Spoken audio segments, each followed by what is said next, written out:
Welcome back. ದರ್ಶನ್ಗೆ ಜಾಮೀನು ಸಿಕ್ಕ ಖುಷಿಯಲ್ಲಿ ರಕ್ಷಿತಾ ಅವರು ಹ್ಯಾಪಿ ಡೇ ಹ್ಯಾಪಿ ನ್ಯೂಸ್ ಅಂತ ಪೋಸ್ಟ್ ಮಾಡಿದ್ದಾರೆ. ನಟಿ ರಕ್ಷಿತಾ ಪ್ರೇಮ್ ಪೋಸ್ಟ್ ಮಾಡಿ ಸಂತಸವನ್ನ ಹಂಚಿಕೊಂಡಿದ್ದಾರೆ. ದರ್ಶನ್ಗೆ ಜಾಮೀನು ಸಿಗ್ತಾ ಇದ್ದಂತೆ ರಕ್ಷಿತಾ ಸಂತಸವನ್ನ ಈ ಮೂಲಕ ವ್ಯಕ್ತಪಡಿಸಿದ್ದಾರೆ. ಹ್ಯಾಪಿ ಡೇ ಹ್ಯಾಪಿ ನ್ಯೂಸ್ ಅಂತ ಪೋಸ್ಟ್ ಮಾಡಿದ್ದಾರೆ. ನಟಿ ರಕ್ಷಿತಾ ಪ್ರೇಮ್ ಅವರು ದರ್ಶನ್ ಪರಪ್ಪನ ಅಗ್ರಹಾರದಲ್ಲಿದ್ದಾಗ ಭೇಟಿಯಾಗಿ ಬಂದಿದ್ರು ಹೋಗಿ. ಈಗ ಜಾಮೀನು ಮಂಜೂರಾಗಿದೆ. ದರ್ಶನ್ಗೆ ಬೇಲ್ ಸಿಗ್ತಾ ಇದ್ದಂತೆ ಸಿ.ವಿ. ನಾಗೇಶ್ ಅವರು ಕೂಡ ಖುಷಿಯಾಗಿದ್ದಾರೆ. ನನ್ನ ಕಕ್ಷಿದಾರನಿಗೆ ಜಾಮೀನು ಸಿಕ್ಕಿದೆ. ರೇಣುಕಸ್ವಾಮಿ ಕೊಲೆ ಕೇಸಲ್ಲಿ ಬಿಗ್ ರಿಲೀಫ್ ಸಿಕ್ಕಿದೆ. ದರ್ಶನ್ಗೆ ಬೇಲ್ ಸಿಕ್ಕ ವಿಚಾರಕ್ಕೆ ಸಂಬಂಧಪಟ್ಟಂತೆ ಡಿಫೆನ್ಸ್ ವಕೀಲರಾಗಿದ್ದ ಸಿ.ವಿ. ನಾಗೇಶ್ ಅವರು ಈ ರೀತಿ ಹೇಳಿದ್ದಾರೆ. ನನ್ನ ಕಕ್ಷಿದಾರನಿಗೆ ಜಾಮೀನು ಸಿಕ್ಕಿದೆ. ರೇಣುಕಸ್ವಾಮಿ ಕೊಲೆ ಕೇಸಲ್ಲಿ ಬಿಗ್ ರಿಲೀಫ್ ಸಿಕ್ಕಿದೆ ಅಂತ ಸಿ.ವಿ. ನಾಗೇಶ್ ಅವರು ಹೇಳಿರೋದು.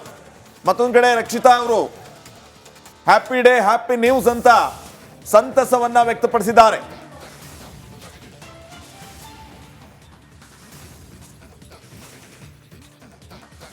ನೋಡಿ, ಈ ರೀತಿ ಅನೇಕರು ಸಂತಸವನ್ನ ವ್ಯಕ್ತಪಡಿಸ್ತಾ ಇರೋದನ್ನ ತಾವು ಗಮನಿಸ್ತಾ ಇದ್ದೀರಿ. ರಿಪಬ್ಲಿಕ್ ಕನ್ನಡದ ಜೊತೆಗೆ ನಟಿ ಸಂಜನಾ ಗಲ್ರಾನಿ ಅವರು ಮಾತಾಡಿದರು, ಸಂತಸವನ್ನ ವ್ಯಕ್ತಪಡಿಸಿದರು. ಯಮುನಾ ಅವರು ಮಾತಾಡಿದರು. ಈ ರೀತಿಯ ಜಾಮೀನು ಮಂಜೂರಾಗಿದ್ದಕ್ಕೆ ಖುಷಿಯನ್ನ ವ್ಯಕ್ತಪಡಿಸಿದರು. ಈಗಷ್ಟೇ ಧರ್ಮ ಅವರು ಮಾತಾಡ್ತಾ ಇದ್ರು. ಅವರು ಕೂಡ ನಿರೀಕ್ಷೆ ಇತ್ತು, ಈ ರೀತಿ ಆಗಿದೆ ಅನ್ನುವಂತಹದ್ದನ್ನ ಹೇಳ್ತಾ ಇದ್ರು. ಸಂತಸ ಆಗಿದೆ ಅಂತ ವಿಚಾರವನ್ನ ತಿಳಿಸ್ತಾ ಇದ್ರು. ಇದರ ಮಧ್ಯೆ ಈಗ ನಟಿ ರಕ್ಷಿತಾ ಪ್ರೇಮ್ ಒಂದು ಪೋಸ್ಟ್ ಮಾಡಿದ್ದಾರೆ. ಹ್ಯಾಪಿ ಡೇ ಹ್ಯಾಪಿ ನ್ಯೂಸ್ ಅಂತ ಹೇಳಿ ಒಂದು ಪೋಸ್ಟ್ ಮಾಡುವ ಮೂಲಕ ಸಂತಸವನ್ನ ವ್ಯಕ್ತಪಡಿಸಿದ್ದಾರೆ. ಮತ್ತೊಂದು ಕಡೆ BGS ಆಸ್ಪತ್ರೆಗೆ ದರ್ಶನ್ ಅಭಿಮಾನಿಗಳು ಬರ್ತಾ ಇದ್ದಾರೆ, ಸಂತಸವನ್ನ ವ್ಯಕ್ತಪಡಿಸ್ತಾ ಇದ್ದಾರೆ. ದರ್ಶನ್ ಫೋಟೋನ ಹಿಡ್ಕೊಂಡು ನೋಡಿ, ತಾವು ದೃಶ್ಯಗಳಿಗೆ ಗಮನಿಸ್ತಾ ಇದ್ದೀರಿ.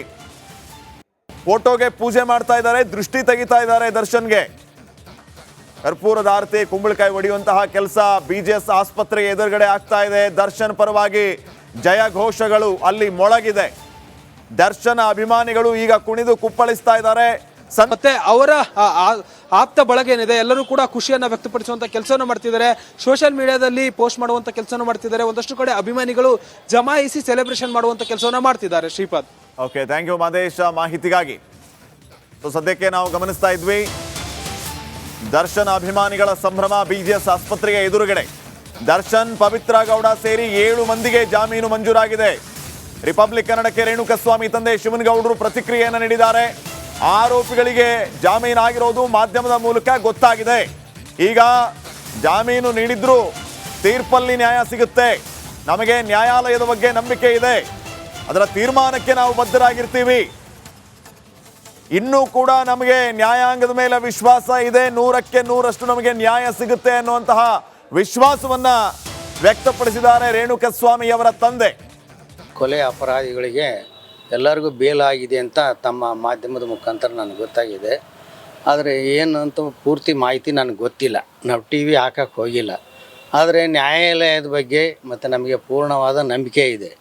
ತಾತ್ಕಾಲಿಕವಾಗಿ ನಮಗೆ ಅವ್ರಿಗೆ ಏನಾದರೂ ಬೇಲ್ ಆಗಿರ್ಬೋದು, ಆದರೆ ಅಂತಿಮವಾಗಿ ಯಾರು ತಪ್ಪಿಸ್ತಿದ್ದಾರೆ ಅವ್ರಿಗೆ ಶಿಕ್ಷೆ ಆಗುತ್ತೆ ಅಂತ ಪೂರ್ಣ ನಂಬಿಕೆ ಇದೆ. ನ್ಯಾಯಾಲಯದ ಮೇಲೆ ನಮಗೆ ನಂಬಿಕೆ ಇದೆ. ನ್ಯಾಯಾಲಯ ಅದೇನು ತೀರ್ಮಾನ ಮಾಡುತ್ತೋ, ಅದು ಯಾವ ಕಾರಣದಿಂದ ಮಾಡುತ್ತೋ ನಮಗೆ ಅದು ಗೊತ್ತಾಗೋದಿಲ್ಲ. ನ್ಯಾಯಾಲಯದ ಮೇಲೆ ನನ್ನ ನಂಬಿಕೆ ಇದೆ. ಮುಂದೆ ಅದು ನಮಗೆ ಕೊನೆ ಇನ್ನೂ ಎನ್ಕ್ವೈರಿ ಅವೇನು ಆಗ್ತಾವಲ್ಲ, ಆ ಟೈಮ್ನಲ್ಲಿ ನಮಗೆ ನ್ಯಾಯ ಸಿಗುತ್ತೆ ಅಂತ ಪೂರ್ಣ ನಂಬಿಕೆ ಇದೆ. ತಪ್ಪಿತರಿಗೆ ಶಿಕ್ಷೆ ಆಗುತ್ತೆ ಅಂತ ನಂಬಿಕೆ ಇದೆ. ನಾವು ಈ ಮಧ್ಯದಲ್ಲಿ ಸರ್ಕಾರವನ್ನು ಕೇಳೋದು ಅಷ್ಟೇ, ನಮ್ಮ ಸೊಸೆಗೆ ದಯಮಾಡಿ ಒಂದು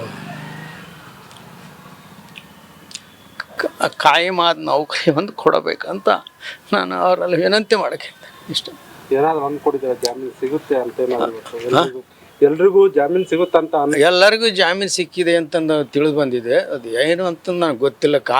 ಕಾನೂನು ಪ್ರಕ್ರಿಯೆ, ಆ ಕಾನೂನು ಏನೈತೆ ಅದಕ್ಕೆ ನಾವು ಮಾನ್ಯತೆ ಕೊಡ್ತೀವಿ. ಅದಕ್ಕೆ ನಾವು ಇದ್ವಿ. ನಮಗೆ ಅಂತಿಮವಾಗಿ ನಮಗೆ ನ್ಯಾಯ ಸಿಗುತ್ತೆ ಅಂತ ನಂಬಿಕೆ ಇದೆ. ಕಾನೂನು ಬಗ್ಗೆ ನಮಗೆ ಪೂರ್ಣ ನಂಬಿಕೆ ಇದೆ, ಸಿಗುತ್ತೆ ಅಂತ ನಂಬಿಕೆ ಇದೆ. ತಪ್ಪಿತಸ್ಥರ ಶಿಕ್ಷೆ ಆಗೇ ಆಗುತ್ತೆ ಅಂತ ನಮ್ಮ ನಂಬಿಕೆ ಇದೆ. ನಮಗೆ ಮಾತಾಡೋಂಥದ್ದು ಏನು ಇಲ್ಲ, ಯಾಕಂದ್ರೆ ನಾವು ಮಗನ ಕಳ್ಕೊಂಡು ಇದರಲ್ಲಿ ಇದ್ದೀವಿ. ನಮಗೆ ಮಗನ ಬೇಕೇ ವಿನಃ ನಮ್ಗೆ ಯಾರು ಅದರಿಂದ ಮಾತುಕತೆ ಅದು ಅವಶ್ಯಕತೆ ಇಲ್ಲ. ಅದು ಏನು ಅದಕ್ಕೂ ನಾವು ಏನೋ ಇದಕ್ಕೂ ಇಲ್ಲ, ಅದಕ್ಕೆ ಸಂಬಂಧ ಇಲ್ಲ.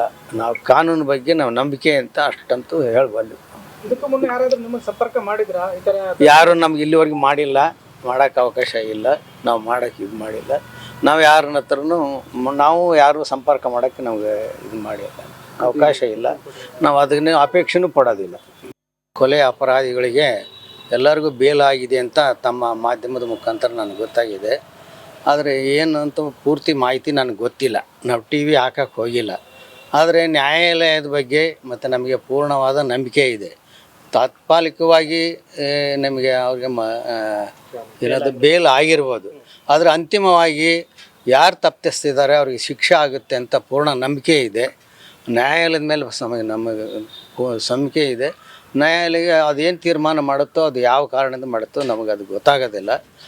ನ್ಯಾಯಾಲಯದ ಮೇಲೆ ನನ್ನ ನಂಬಿಕೆ ಇದೆ. ಮುಂದೆ ಅದು ನಮಗೆ ಅಥವಾ ನ್ಯೂಸ ಆಗ್ತಾವಲ್ಲ ಆ ಟೈಮ್ನಲ್ಲಿ ನಮಗೆ ನ್ಯಾಯ ಸಿಗುತ್ತೆ ಅಂತ ಪೂರ್ಣ ನಂಬಿಕೆ ಇದೆ. ತಪ್ಪರಿಗೆ ಶಿಕ್ಷೆ ಆಗುತ್ತೆ ಅಂತ ನಂಬಿಕೆ ಇದೆ. ನಾವು ಇದು ಈ ಮಧ್ಯದಲ್ಲಿ ಸರ್ಕಾರವನ್ನು ಕೇಳೋರು ಅಷ್ಟೇ, ನಮ್ಮ ಸೊಸೆಗೆ ದಯಮಾಡಿ ಒಂದು ಕಾಯಮಾದ ನೌಕರಿ ಒಂದು ಕೊಡಬೇಕಂತ ನಾನು ಅವರಲ್ಲಿ ವಿನಂತಿ ಮಾಡೋಕ್ಕೆ ಇಷ್ಟ. ಏನಾದ್ರು ಅಂದ್ಕೊಡಿದ್ದಾರೆ ಜಾಮೀನು ಸಿಗುತ್ತೆ ಅಂತ ಎಲ್ರಿಗೂ ಜಾಮೀನು ಸಿಗುತ್ತಂತ ಎಲ್ಲರಿಗೂ ಜಾಮೀನು ಸಿಕ್ಕಿದೆ ಅಂತಂದು ತಿಳಿದು ಬಂದಿದೆ. ಅದು ಏನು ಅಂತ ನನಗೆ ಗೊತ್ತಿಲ್ಲ. ಕಾನೂನು ಪ್ರಕ್ರಿಯೆ, ಆ ಕಾನೂನು ಏನೈತೆ ಅದಕ್ಕೆ ನಾವು ಮಾನ್ಯತೆ ಕೊಡ್ತೀವಿ. ಅದಕ್ಕೆ ನಾವು ಪರಪ್ಪನ ಕಾರಾಗೃಹದಿಂದ ರಾಜಾತಿಥ್ಯದ ಆರೋಪ ಹೊತ್ತು ಬಳ್ಳಾರಿಯ ಸೆಂಟ್ರಲ್ ಜೈಲನ್ನ ಸೇರಿದ್ರು ದರ್ಶನ್. ಬಳ್ಳಾರಿಯ ಸೆಂಟ್ರಲ್ ಜೈಲಿನ ಸಿಬ್ಬಂದಿ ರಜೆ ಇಲ್ಲದೆ ನಾನ್ ಸ್ಟಾಪ್ ಡ್ಯೂಟಿಯಲ್ಲಿದ್ರು. ಈ ಮಧ್ಯಂತರ ಜಾಮೀನಿನ ಮೇಲೆ ದರ್ಶನ್ ಆಚೆ ಬಂದ ನಂತರದಲ್ಲಿ ಮತ್ತೆ ಮಧ್ಯಂತರ ಜಾಮೀನಿನ ಅವಧಿ ಮುಗಿದ ನಂತರದಲ್ಲಿ ಬಳ್ಳಾರಿಗೆನೆ ವಾಪಸ್ ಬರ್ತಾರೋ ಅಂತ ಹೇಳಿ ಟೆನ್ಷನ್ನಲ್ಲಿದ್ದ ಬಳ್ಳಾರಿಯ ಸೆಂಟ್ರಲ್ ಜೈಲಿನ ಸಿಬ್ಬಂದಿ ಇದೀಗ ನಿರಾಳರಾಗಿದ್ದಾರೆ. ಬಳ್ಳಾರಿಯ ಸೆಂಟ್ರಲ್ ಜೈಲಿನ ಸಿಬ್ಬಂದಿ ಇದೀಗ ನಿರಾಳರಾಗಿದ್ದಾರೆ. ದರ್ಶನ್ಗೆ ಹೈಕೋರ್ಟ್ನಿಂದ ಜಾಮೀನು ಲಭ್ಯವಾದ ಬೆನ್ನಲ್ಲೇ ಬಳ್ಳಾರಿಯ ಕಾರಾಗೃಹದ ಸಿಬ್ಬಂದಿ ನಿಟ್ಟುಸಿರು ಬಿಟ್ಟಿದ್ದಾರೆ.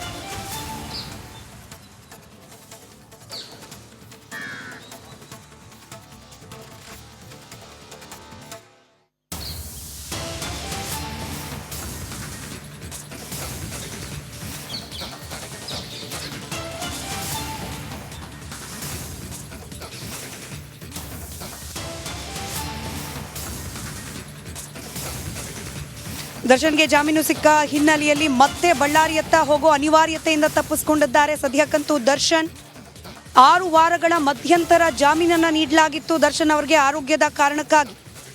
ಅದಾದ ನಂತರದಲ್ಲೂ ಕೂಡ ರೆಗ್ಯುಲರ್ ಬೇಲ್ಗೆ ಅಪ್ಲಿಕೇಶನ್ ಅದರ ಹಿಯರಿಂಗ್ ಹೈಕೋರ್ಟ್ನಲ್ಲಿ ಆಗ್ತಾ ಇತ್ತು. ಇದೀಗ ಹೈಕೋರ್ಟ್ನಲ್ಲಿ ಜಾಮೀನು ಮಂಜೂರಾದ ಬೆನ್ನಲ್ಲೇ ಸರ್ಜರಿ ಮಾಡಿಸ್ಲಿ ಬಿಡಲಿ ದರ್ಶನ್ ಅವರಿಗೆ ಮತ್ತೆ ಬಳ್ಳಾರಿ ಕಾರಾಗೃಹಕ್ಕೆ ಹೋಗಬೇಕು ಅನ್ನೋ ಅನಿವಾರ್ಯತೆ ಈಗಂತೂ ಇಲ್ಲ. ದರ್ಶನ್ ಬರ್ತಾರೆ ಅಂತ ಹೇಳಿ ದರ್ಶನ್ ಇದ್ದ ಸೆಲ್ಲನ್ನು ಹಾಗೆ ರಿಸರ್ವ್ ಮಾಡಿಟ್ಕೊಂಡಿದ್ರು. ಮಧ್ಯಂತರ ಜಾಮೀನಿನ ಅವಧಿ ಮುಗ್ದ ನಂತರದಲ್ಲಿ ವಾಪಸ್ ಬಳ್ಳಾರಿಗೆ ಹೋಗಬಹುದು ದರ್ಶನ್ ಅಂತೇಳಿ. ಹಾಗೆ ಅಲ್ಲಿದ್ದ ವ್ಯವಸ್ಥೆಗಳನ್ನು ಯಥಾವತ್ತಕ್ಕಂದ್ರೆ ಬೇರೆ ಖೈದಿಗಳನ್ನು ಅಲ್ಲಿಗೆ ಶಿಫ್ಟ್ ಮಾಡಿರಲಿಲ್ಲ ದರ್ಶನ್ ಇದ್ದ ಆ ಸೆಲ್ಲಿಗೆ. ಇದೀಗ ಬಳ್ಳಾರಿಯ ಕೇಂದ್ರ ಕಾರಾಗೃಹದ ಸಿಬ್ಬಂದಿ ರಿಲೀಫ್ ಸಿಕ್ಕಂತಾಗಿದೆ ಅವರಿಗೂ ಕೂಡ.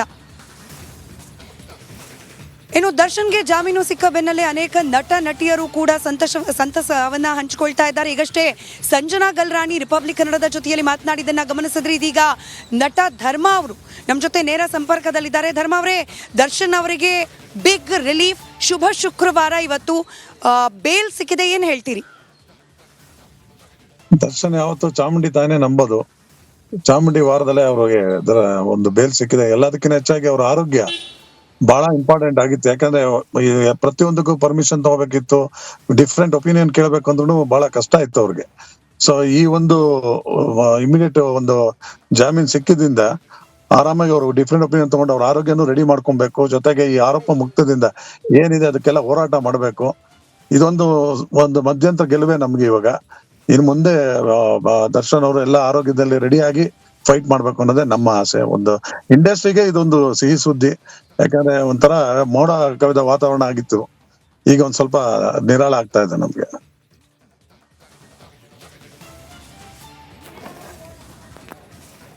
ರೇಣುಕಾಸ್ವಾಮಿ ಅವರ ಪರಿವಾರದವ್ರು ಹೇಳ್ತಿದ್ದಾರೆ ಇದು ಜಾಮೀನಷ್ಟೇ ಸಿಕ್ಕಿರೋದು, ಇನ್ನೂ ಕೋರ್ಟ್ನಲ್ಲಿ ಈ ಪ್ರಕರಣಕ್ಕೆ ಸಂಬಂಧಪಟ್ಟ ವಿಚಾರಣೆ ಆಗೋದು ಬಾಕಿ ಇದೆ.